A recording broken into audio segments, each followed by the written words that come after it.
All right, welcome back. This is video 3 of July's neck pain email campaign here. I've got last video we talked about the cervical spine and the two most common causes of why the neck hurts. Really what we should have said was the two most common types of neck pain because the cause is far from what we were talking about. So the first explanation I gave you was talking about these guys right here, which are facet joints. You can see that even this little video allows me to zoom in on the facet joint, which is kind of neat. This is actually where the movement occurs in the cervical spine. Now, we know that when the facets get irritated, it's because there's too much motion. So if I zoom out for a second, I'm pretty sure that you can see here that the entire spine is connected.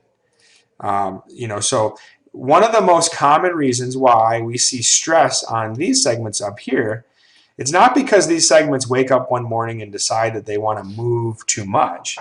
It's because of the segments around these areas that are moving too much. And if you look, there's two really main causes for that. And the first main cause is going to be right below what's happening here in the neck, which is called the thoracic spine. Okay, so this is the mid-back. And it's really, really common for people to have limitations in motion in this area. They start to get rounded and hunched over because we sit too much. And this area starts to become stiff and rigid. And when this area becomes stiff and rigid, as we turn our head or look up and extend our neck or we move our head side to side, it starts to cause a lot more motion or demands of motion in these segments. And they start to move and rub a little bit too much, and you start to get inflammation and irritation because these are moving too much and the areas below are not moving enough. So the number one cause of neck pain is because of the mid-back is stiff and just not moving properly. Now, and I can tell you this is about 80% of the people that come in. Now, the other area that we're going to point to here is the hips and the pelvis. And we're going to go ahead and just zoom out for a second. And really we're talking about both hips, but it's not going to let me highlight that. But if I do kind of a zoom around, the reason that we talk about the hips when it comes to the neck is because when we look at the pelvis has the ability to move, and it tilts forward and back. It also can tilt side to side, and it can rotate left and right.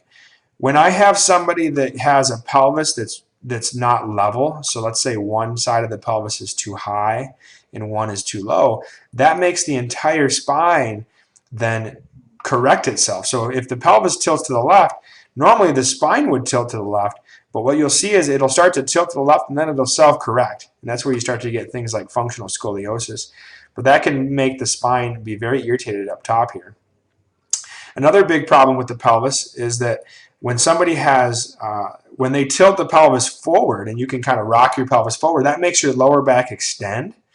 But it also makes you have good posture where everybody's sitting here nice and curved like it should be. But when somebody has tightness in the back of the thigh, let's say the hamstrings are really common, that makes the pelvis tilt backwards, and it flattens out the lower back, and it starts to cause a big round, what's called kyphosis in the upper back.